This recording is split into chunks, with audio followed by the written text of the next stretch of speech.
Uyg'ur yozuvchisi Ahad Turdining Shinjon xalq nashriyoti tarafidan nashr qilingan Ay yomg'iri nomli romani.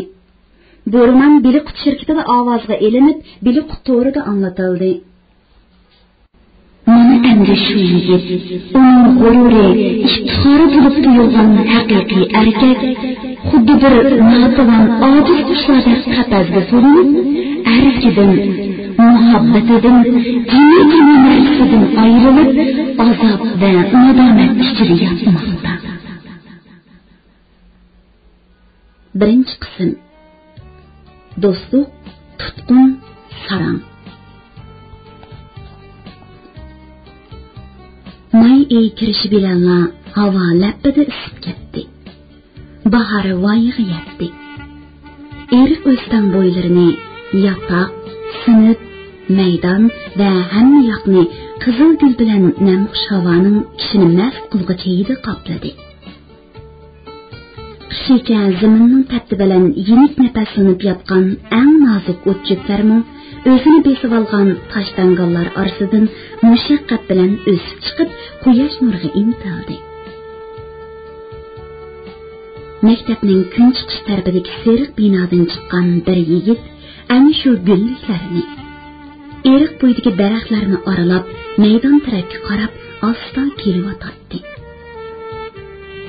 22 yoshlar chamisidagi o'ttir bo'yliq, qaddi qomati kelishgan bu yigitning qadamlari puxta, sal-pal qisilgan ko'zlari o'ychan edi. U qo'lidagi yo'g'on bir kitobni dam qo'ltiqqa qisatdi.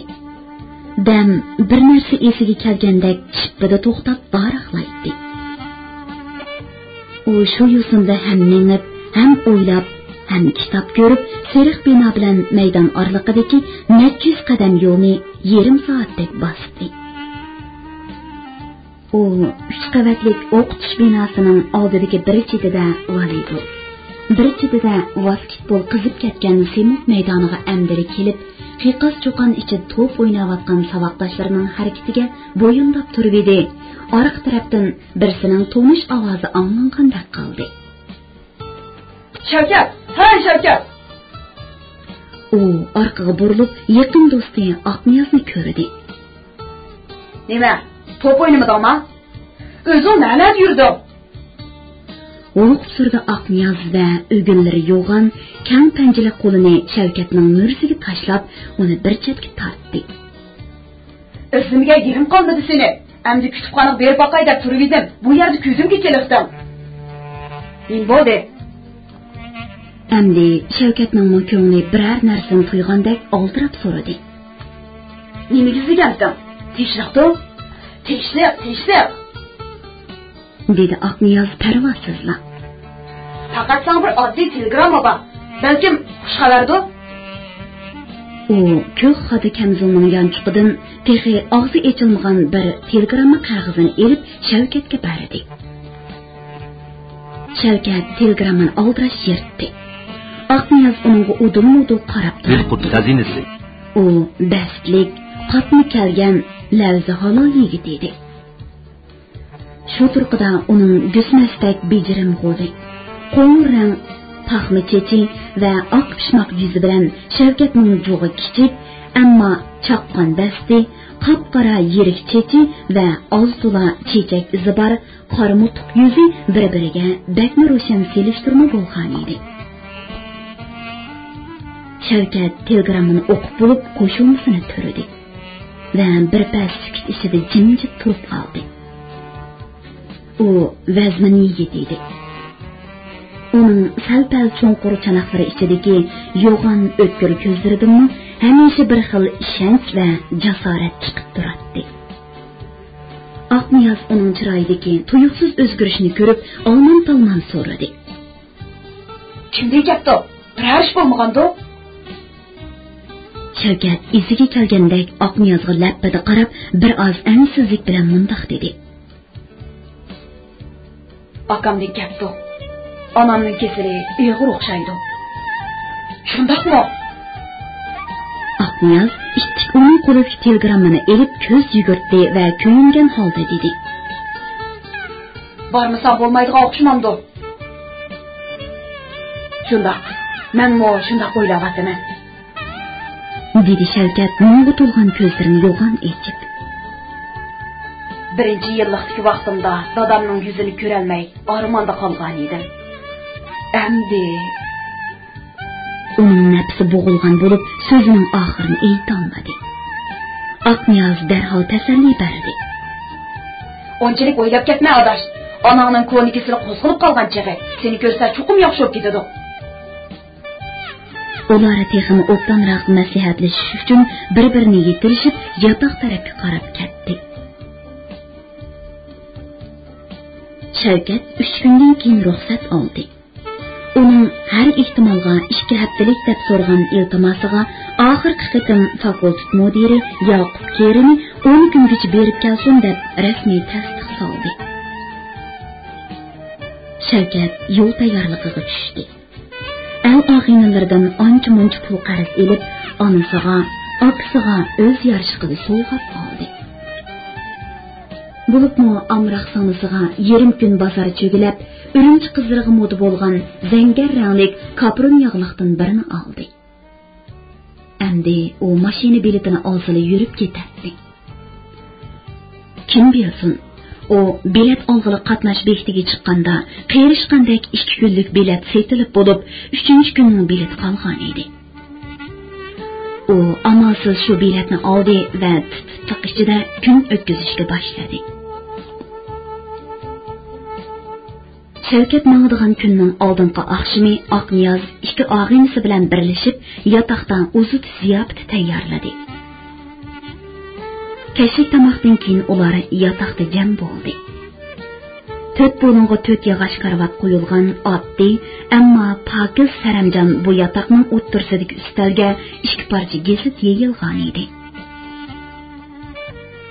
Gazetning ustida bozorning biletlik 3 dona shapaloq neni, 1 butulka olma hariqi, 1 butulka mash hariqi, kichik 3 qalay taxsida go'liqoq, kamput pechene degandek narsalar tizilgan edi.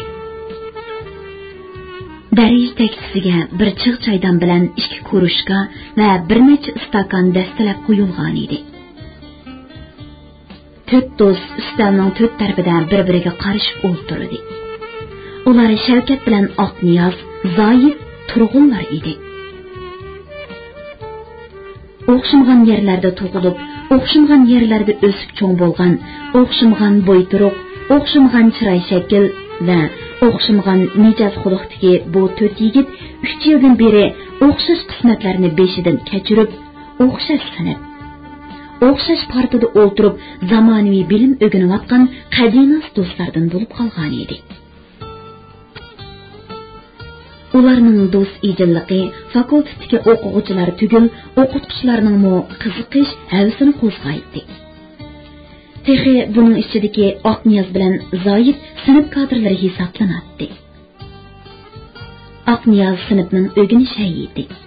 Zoyid bo'lsa sinf ittifoq yacheyisining sho'jisi edi. U ashundaq salohiyati bo'lg'achqimikin qo'rsqiga yemiz yemaydiki, ammo hamisha ustivishini parqirtib, so'latlik yurishni yaxshi ko'radi. Mana hozirmi u hammaylardan olib bita ham chiroyli yasinib o'ltiradi. Ko'nglikning yoqsi, ishtimning puchqiqi Aqniyaznikiga o'xshash unda purlashgan emas. Balki o'zi qaynoq suv to'shqizilgan ko'rishgani bo'lsa-mu, dazmol qilib selib olg'ashqa xiylaratlik, qirliq ko'rinadi. Mangliga tushib turgan bir tutam chechini ancha-muncha maylab parqiratib olg'ashqa, turg'unning jiyaklari tardan sho'rilishib ketgan nimkash bodam do'ppiluq siydam beshidan alohida paraqlanib, go'yo biri sotirashxonadan yuvinib, taranib, yengilib chiqqan. Yana biri bo'lsa chang to'zonga melinib, etizliqdan hozir kelgan 2 odamning beshidek ko'rinadi. Dimsimo turg'un basketbol maydonidan yenib, ustuvoshlarni tuzashtirmay, tarlab pishgan peti udul mush yerga kelgan edi. Yo'g'on ko'zlari sal-pal po'ltiyib turadigan, qansharliq, salton quloq bu yigit kichkidilla to'pqonroq edi. Belqut xazinasi. O'rta maktabdagi chog'larda u texi basketbol A komandasining duyjoni edi. Hamisha top maydonida pirqirab yurardi. Ta'til vaqtida uyga qaytib, top o'ynaydigan yer topolmaganda eski qasqamni tamg'a mixlab, lat putlarni pomlab top yasab, qo'shnilarining bolalari bilan o'ylada yugurib yurib o'ynaydi. Bu yerga kelgandan keyin u shu odatini tashlay olmadi. Nurg'un top mastonalari yugurib yursa qo'saq tez echib ketadi deb top o'ynashdan o'zini tortgan bo'lsa-mu, lekin turg'un o'zini torta olmadi. Har kuni biror yarim soat top o'ynamasa ko'ngli unamaydi. O'ynashni o'ynaydi. Lekin o'ynab bo'libla qo'rsqining ochqiniga chidamay, hammadan burun oshxonaning ishiga berib olib, qo'shqi bilan chinini taqildatib, oshpazlarning beshini go'danishdan etdi. Aqniyor, qizlarga vaqtni aniq deganmidim. Surat Zoid betoqat bo'lgan holda va uning qo'lidagi tomakini elib davom qildi. Kimlar kelmoqchi edi? Aniq degan, soat 6:30da kelishini aytgan. Keladiganlar bor yo'q ishga, sang tushda aytdim-ku. Bazamgul bilan qo'nchiqdi shu. Dedi Aqniyoz va Shavkatdan so'radi. Adash, soatim qancha bo'ldi? Boshlab beramdik-ya? Shavkat bilek soatiga qarab yiqib dedi. Soat ta'xir qilaydi. Soat 6dan qarab qo'yibdi. Qizlarning tayyorligi oson bitmaydi. Bo'libmi bugun degina? Dedi turg'un bo'yin boshlaridagi texijil to'xtamagan tarlarni surtib etib. Badamgulning bugun sen bilan qo'shilishadigan kuni texe. Turg'unning gapi tugamay koridorda ikki qizning jamonchinidek zil kulgisi va to'plining yenik taqildigan ovozi anglandi. Bu ovoz yigitlarning quloqiga nihoyat sinishli edi. Yiroqdan tonib oladi. Ular ustal o'rindiqlarni ratlab, o'zlarini tuzashtirib bo'lguncha qizlarni yotoqqa kirib bo'ldi. Qur'oniga yetgan 4 yigitning 4 jup pal ko'zi ikki qizning vallada yongan chirog'dek nurli o'moq yuzlariga tanli tikildi. Qizlar bugun rostla chiroyli yasinib olgan edi. Badamgul ustiga nuqtrang batiz ko'ylak kiyib, beshiga ko'ksiriq gullik gaz yog'liq ortib olgan edi. Qo'nch qizning ustidagi o'yimi yoqqa kang etak novatrang ko'ngliki lig'irlab turadi. Oppoq putuga chaprang noski kiyib olgan edi. Yigitlarning ko'zini aloq-jaloq qilib, xuddi mavzullardagi eng go'zal, o'lchamlik modellardek qiytib turgan bu ikki qiz shu kunlarda adabiyot fakultetidagi tirnoq to'xtaydigan sarxillardan edi. Demisimi Badamgul bir qarg'an kishining ko'nglini utib, o'ziga mahliyo qilg'idek tabiiy go'zallikka ega qiz edi. Uning o'ynab turadigan bo'ta ko'zlari ba'zi qizlarning lap-lap tikiladigan jadu ko'zlarigami. Ba'zilarning hamisha bir narsadan hurkigandek chekchiyib turadigan surlik ko'zlarigami o'xshamaydi. Uning ustunki levining o'ng burchigidagi siyodandek qora, yumaloq xoli oq va gulgin chiroyiga bekmi mos kelib, uningga boshqacha go'zallik va nazokat baxsh etgan edi. Uning ushoq tal-tal siziqlar bilan to'lgan lablari uning xilili hissiyotchan qiz ekanligini bildirsa, oq qarsa ro'shan ayrilib turadigan o'tliq ko'zlari uning samimiy va oq ko'ngilligini ko'rsatdi. Qisqasi u moda madaniyati borliq kelgan mushkullardagi pardozsiz tabiiy go'zallikka ega nozining qizlardan edi. Go'zal chiroy, yarshimliq kiyim-kechak, kelishtirib qilingan girimlar kishini darhol maftun qilsin, lekin u xuddi osmonda yurgan bulutga yoki kun petish bilan tarqalib ketadigan shafaqqa o'xshash vaqt daryosida hamon tez g'arq bo'lib ketadi. Kishiga untulg'isiz, mangu estetik ta'sir beradigan narsa yanada tashqi go'zallik bilan ichki go'zallikning yo'g'rilmasidan paydo bo'lgan pok, tabiiy va oddiy go'zallikdir. Shavkat Badamgulni mana shu o'zgachiligi bilan yoritib yaxshi ko'rib qolgan edi. G'unch qizmi nihoyatda jalbkor qizlardan edi. Uning shu topdagi butun turqidan har qanday yigitning ko'zini olachakman qilib yetadigan bir xil tabiiy latofat bilan yoshlarga xos jo'shqinlik chiqib turadi. Uning qaddi qomati kiyikdek nozik va avrishin, ko'zlari kiyiknikidek dub-dugilak va qop-qora edi. Faqat yuzida sut chayqagandek oppoq yaltirab turardi. U xeli katta so'rinlardimi o'zini erkin va bemalol tutib yuralaydi. Bu ikki qiz garchi bir sinfda bo'lmasa-mu, lekin bir-birining dardiga yetadigan sirdosh do'stlardan edi. Shunga hamisha ayrilmay birga yurardi. Ularning bo'y turqi, rang-ro'yi, gap so'zlari bir-biridan xeyli farqlanardi. Badamgulda janub qizlariga xos tortinchoqlik va oddiy soddalik bo'lsa, g'unch qizda urinch qizlariga xos mag'rurlik, erkinlik va chiqishqoqlik bor edi. Badamgul g'unch qizga qaraganda nozik, sifti edi. Uning onasi kichkidan tartib qiz bola ko'p tomoq yesa, tiniqi yo'g'inab ketadi deb piyolada osh tomoq berib cho'ng qilgan edi. Shunga hozirmi ishtahosi so'lay kam tomoq edi. Boshqalarning qo'rsiqi yerim bo'lmaydigan normalab, ativar nonlar uningdan texi eshib qoladi. Shunga sinfdagi o'g'illar uning bilan bir shirada tomoq yeyishni dast-dast talashadi.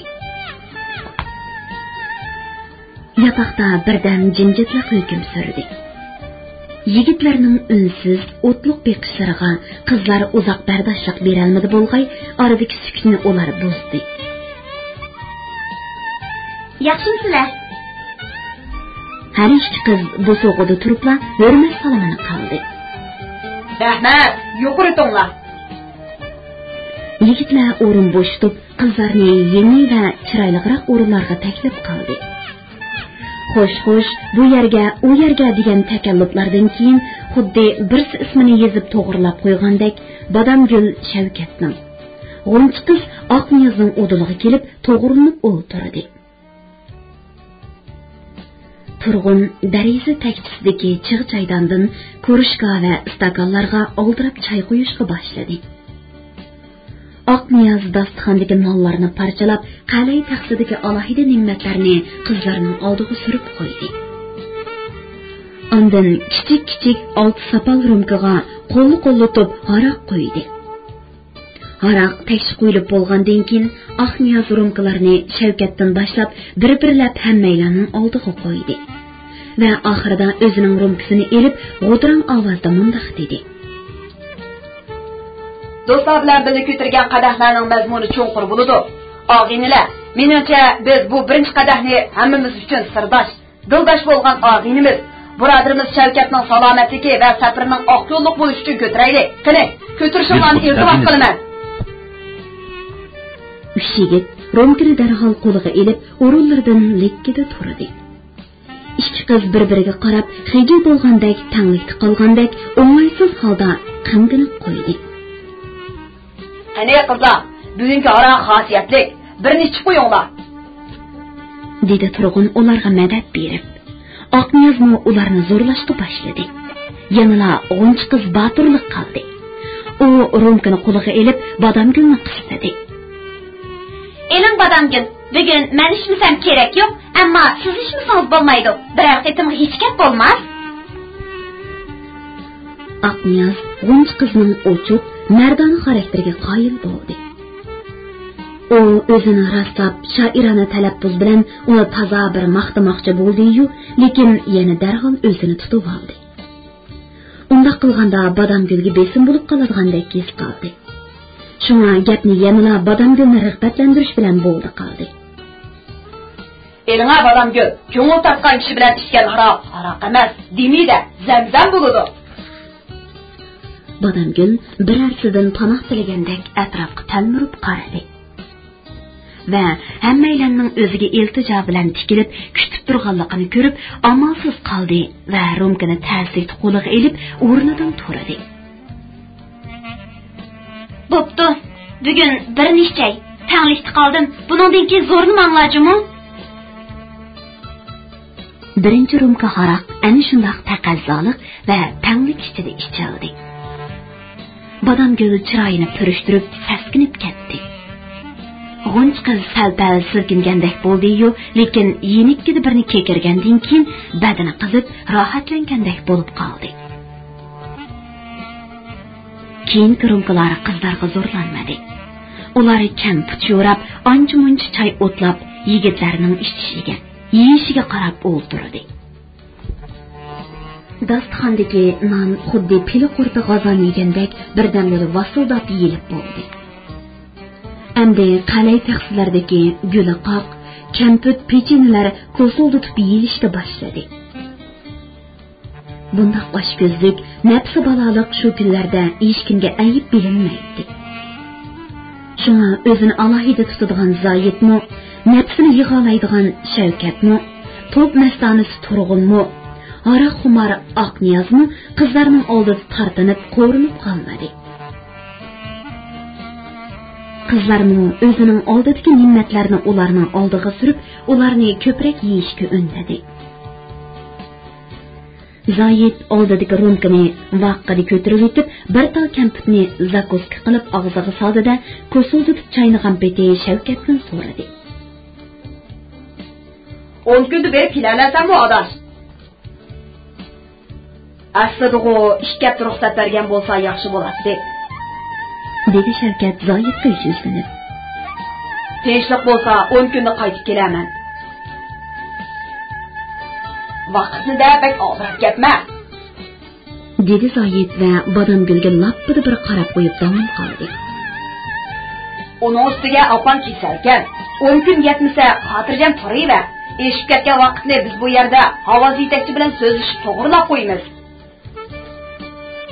Zoyidning so'zi Oqniyozga yoqmadi bo'lg'ay, chiroyini bilinar-bilinmas purishtirib qo'yib, istehsonli talaffuzda mundoq dedi.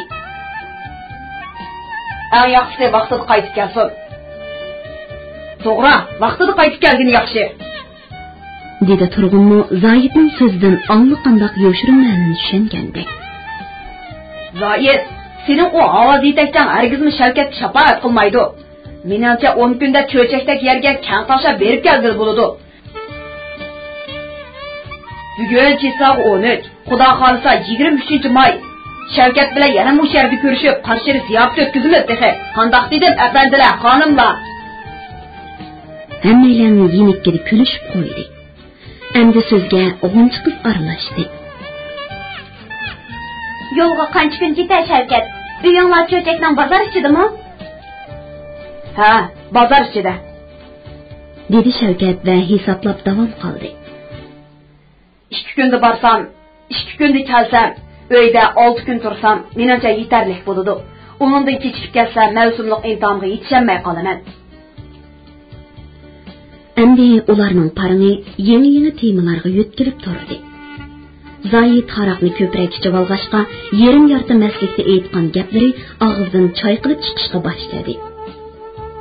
U hamma gapni o'z oldiga tortib, kim nima desa, shuning quloqni solatdi. Ba'zida hatto bilib bilmay yuragidagi yo'shirin dardlarini to'katdi. Bir qatim u xuddi tomdan tarish tushgandekla, yigit degan har qancha bo'lsa bizchilik bo'la, bo'ynimizda uloq, yuzimizda yamoq yo'q deydi. Boshqalar uning gapining ma'nosini tushunib bo'lgacha, g'unch qiz nihoyat chaqqonlik bilan Zohid aka, hozirg'u shundoq, lekin haroqni mushundoq ichaversangiz, at xuddi qiyib qolgan sholdek turib, bo'yningizga uloq tushib qolarmikin deb o'xshitdi. Bu so'z hammalarni kuldirdi. Zoidning o'zini kuldi. Lekin uning kulgisi xuddi jumlalardagi agashma bo'lakdek. Boshqalarga zo'm-zo'q qo'shilib, amalsizlikdan kulgan bir xil so'g'uq, ahmoqona kulgi edi. Bunun ichida faqat Oqniyozning kulgisi hammadan soz, iftixorli kulgi bo'ldi. u o'zini sezmagan holda g'unch qizga bargan sir qoyil bo'lib o'zini uningga yaqin tutib atadi. G'unch qizning tatliq, o'moq harakatlari uni o'ziga ixtiyorsiz ergashtirib olgan edi. U kulsa Oqniyozning lavlari lipildab kulgisi keladi. U ko'zini o'ynatsa, uning ko'zlari ixtiyorsiz yo'g'inaydi yoki qisiladi. U bo'ynini assa, Oqniyozning bo'yin bo'ljunlari tartishib to'lg'inadi. Qisqasi, g'unch qizning yarshimliq kiyimlar bilan yaltirab, to'lg'inib turgan avrishim gavdasi bilan osh kiyiknikidek qop-qora, nildir, bir qaragan kishining esidan oson chiqmaydigan o'ynoq ko'zlari Oqniyozni asir qilib, holidan ketkizgan edi. Shuni u g'unch qizning uzun va qop-qora kirpiklari qurshovida qolgan osh ko'zlariga pat-pat yerismanlik bilan tikilib qarab qo'yadi. Buni az degandek, uning bo'ynidagi qo'sh tiziq marvoyi, quloqidagi oltin halqa, qo'lidagi yoqut ko'z uzuklar chiroq nurida yaltirab, chaqnab Oqniyozning yuragiga go'yo o't bo'lib chechilgandek. Uning vujudida bir xil harorat to'lqini paydo qilgan edi. G'unch qiz xuddi bir qaro degandek tabiiy nazar bilan Oqniyozga qarab edi. Uning o'ziga mip qilmay tikilib turgan mastona ko'zlaridan go'yo payoni yo'q tiniq osmonga o'xshash bir xil sihriy kuch bilan ko'ngilni illatadigan kuchli bir haroratning borligini sezib, qattiq o'ng'aysizlandi-da, ko'zini darhol uningdan qochirib, Bodomgulning quloqiga sho'xlik bilan bir nimalarni pichirlagan bo'lib oldi. Oqniyoz bu maxfiy pichirlashni dastlab o'ziga taalluq ish deb o'ylagan edi. Keyin g'unch qizning o'ziga nazar ko'zini og'dirmaganlikqa qarab, bezorlik bilan uni bezor qilib qo'ydimmi nima deb xiyla afsuslandi. Bodomgul g'unch qizning boyiqi pichirlashidan ilhomlanib, o'zining oldida chechilib yotgan bir necha tal kamputlari ichidan qog'oz va markasi chiroyliroq birsini tanladi. O'ng qo'lining barmoqlari bilan asta surib Shavkatning oldiga olib bordi. Va gul qetidek chiroyli, suzib qatloq qapoqlarini lappida ko'tarib, "Sizyam" degandek uning noz bilan qaradi. Bilqut xazinasi. Uning yerismanlik to'lgan chiroyli bo'ta ko'zlaridan xuddi tiniq suvga chechilgan oy sho'lasidek yaqinlik nur chaqnab ketdi. Shavkat kamputni qo'liga elib, go'yo birisidan qizg'angandek shundoq chaqqonlik bilan qog'ozni so'yib og'ziga soldi. Va Bodomgulning ko'ziga ajoyib yaqinlik bir qarash bilan mo'ldirlab turib, tatliqkan degan ma'noda ikki qitim tomqini chekib qo'ydi. Bodomgul uning harakatlariga qarab pisingida kuldi. Tabassum uningga husn qo'shdi. Uning o'moq yuzi o'zgarib, texni chiroyli bo'lib ketdi. Shu chaqda Shavkat bilan Bodomgul ko'z o'yini qilayotgan dal shu chaqda yana bir ko'zni ularni yer ostidan ondi-mundi kuzatib, ochiq alam bilan to'lg'inib o'ltiradi.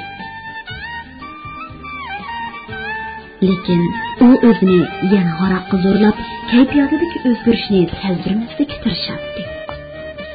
Chunki u sevgi ilohining o'ziga madad bo'lmay, muhabbat qushining allaqayoqlarga uchib ketganligi va o'zi kutgan omadning boshqa birisiga nisb bo'lganligi uchun taqdiriga tan bergan edi. Lekin yaxshi ko'rish, muhabbat degan bu banglash narsaning muhti soladigan beshi.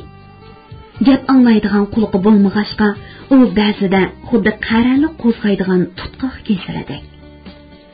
Yaxshi ko'rgan odamingni mushundoq go'zal, latofatlik holda uchirtib qolgan vaqtingda, yana kelib, sen uningdan talab qilgan sevgini boshqa birisiga taqdim qilayotgan holda uchirtib qolganingda, u sening yuragingni echishtirmaydi. Ochiq alam bilan to'lg'antirmay qo'ymaydi. Mun bilan hasratga, yoshirin o't bilan rashqqa to'lgan bu ko'z boshqa birisining emas, dal Zoyidning ko'zi edi. Bu ko'z yana bir qitim Bodomgulga o'g'irliqchi mullib qaraganda, Badamgülning uyatchan ko'zi bilan uchrashib qilib, qizning yumaloq, suzuk yuzida bir xil hijillik qizillik tapchiradi. Аңлаватқаныңла Били Құтуырдан аңлатылыватқан авазлық әсәрләр сәхифесі.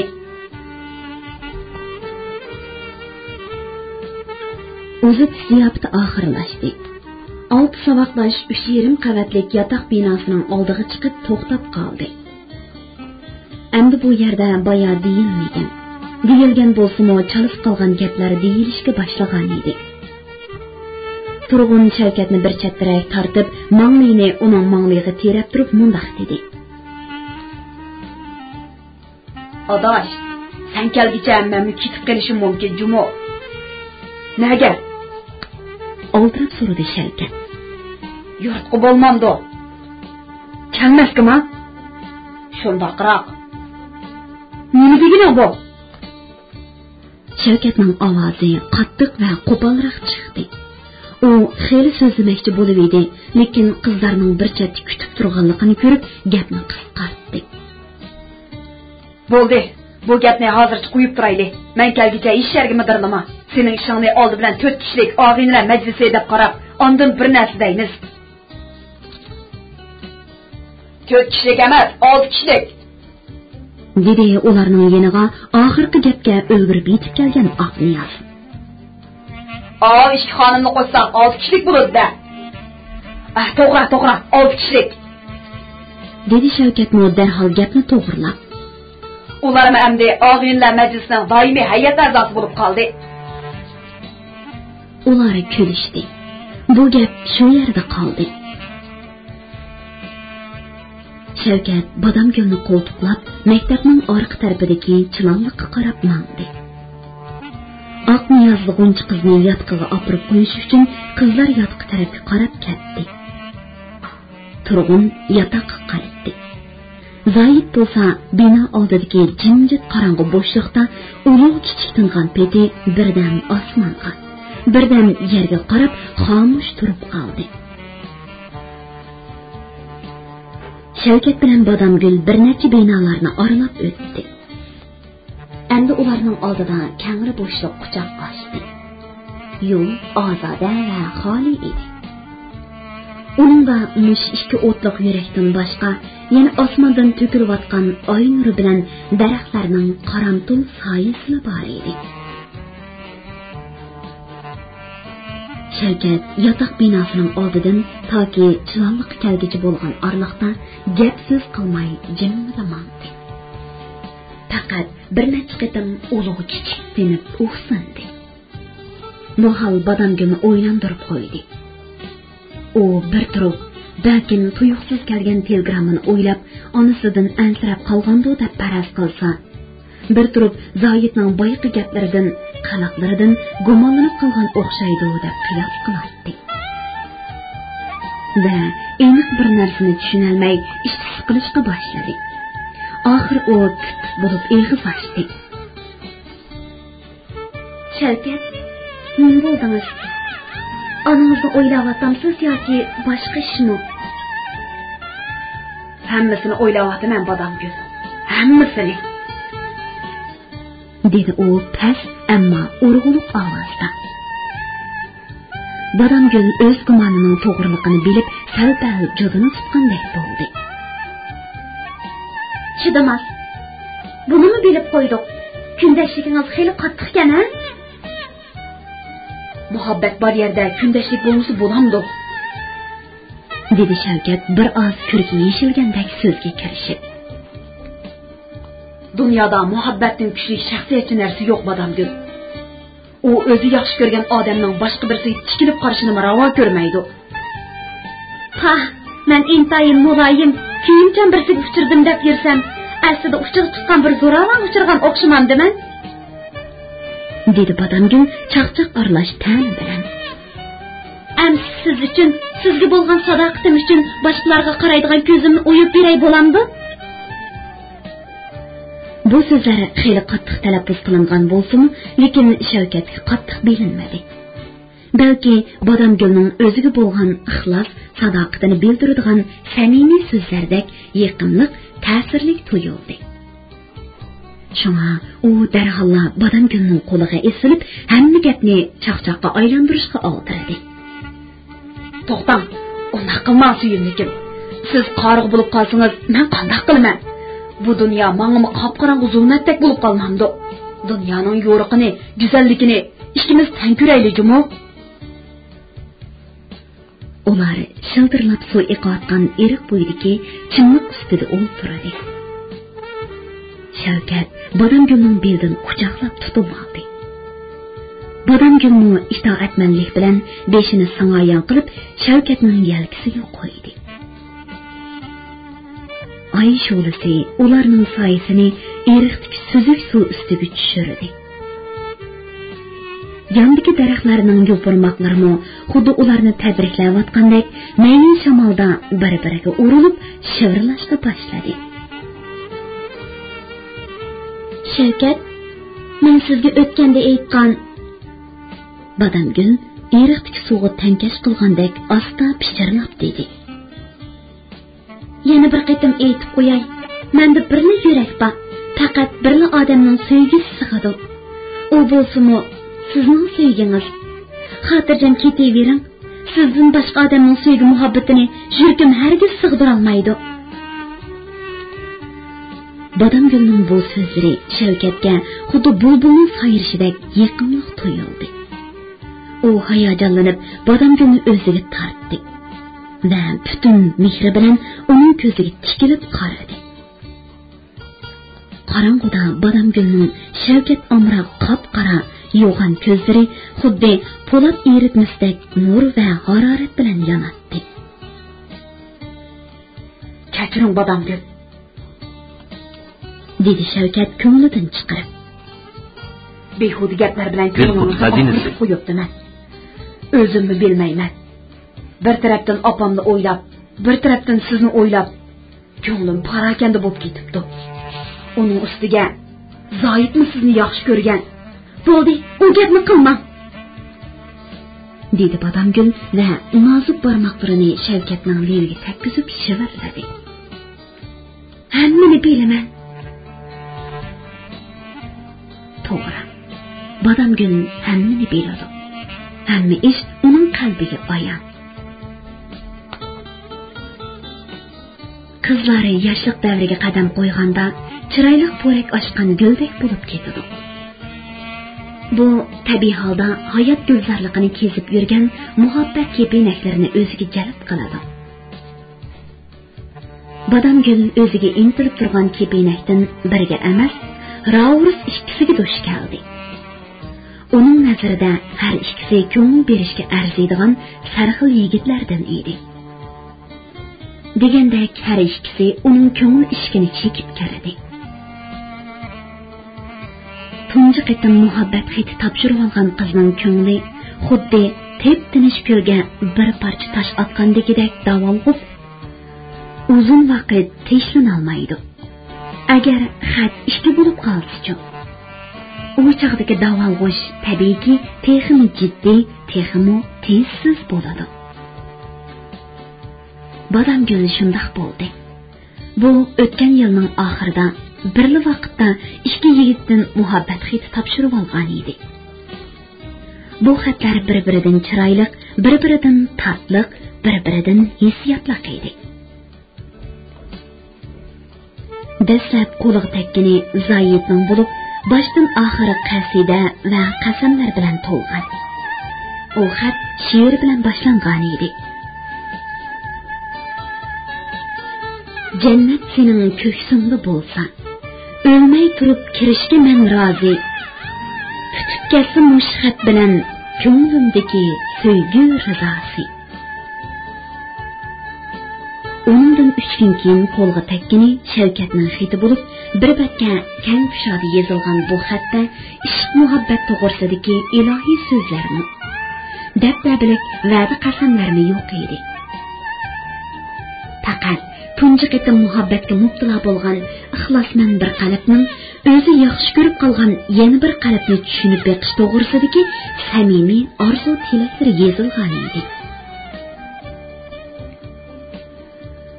turmuşda kishilarning qalbini haqiqiy ta'sirlantira oladigan narsa hamon bezalmagan oddiy narsalar bo'ladi. Shuning uchunmikin keyingi xat Badamgulning maylini o'ziga bakrak tortdi. Zirak, oq ko'ngil, mardona xislatmi odamda yaqinlik ta'sirat qoldiradi. Go'zallik tuyg'usi qo'zg'aydi. Shavkatning xitidagi va o'zining tabiatidagi bu alohidalik Badamgulni maftun qilgan yana bir ichki intilish bo'ldi. Shunday qilib bir oydan ortiq o'ylanish, selishtirish, dangsash orqali Badamgulning qalbidan qanotlanib ushgan muhabbat qushi oxir birinchi qatim xat yozgan Zoyiddan halqib o'tib, o'zi chin ko'nglidan xohlagan Shavkatning o'g'siga kelib qo'ngan edi. Badamgul sevgi talabini qabul qilgan shu kuni Shavkat bir kecha uxlay olmadi. Ko'ngil rishtaning bog'lanishi, sevgi tashnoligi uni uyqudan bedor qilgan edi. Shu kechadagi ta'sirotni u atsi bir parcha xat bilan Badamgulga berdi. Unda mundaq so'zlar yozilgan edi. Muhabbat haqiqatan pok va ilohiy tuyg'u ekan. U mening ruhimni ko'tarib, beshimni ko'kka yetkazdi. Men shoir emas edim. Lekin sizning yurkingizdan mening yurkimga yo'l elib chiqqan muhabbat otliq bu muqaddas tuyg'u meni bir kechada shoir qilib etdi. Aqniyozning she'r yurakdan chiqadi deb yurgan gapi rost ekan.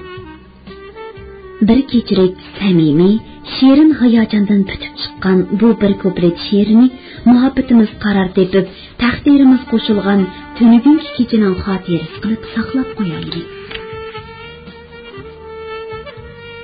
Ayan ekan dilg'i muhabbat, shodliqimning cheki nadidi. Shundan beri shu bo'ldi odat, san ko'nglimda, ko'nglim sandadir. Bu aslimlar shu daqiqada Badamgulning Shavkatning ko'nglidan tang o'tdi va ularni xeyli tamkin, xotirjam qilib qo'ydi. Beliqut shirkatida ovozga elinib, Beliqut to'rida anglatilayotgan Uyg'ur yozuvchisi Ahad Turdining Shinjon xalq nashriyoti tomonidan nashr qilingan Ay Yomg'iri nomli romanini bugun mush yergacha anglatdik. Davomini atki anglitishimizda davomli anglatamiz. Bu roman Shinjonning har qaysi joylaridagi Shinhua kitobxonalarida sotiladi. Do'stlarning bu romanni setib olib saqlab qo'yishini alohida tavsiya qilamiz.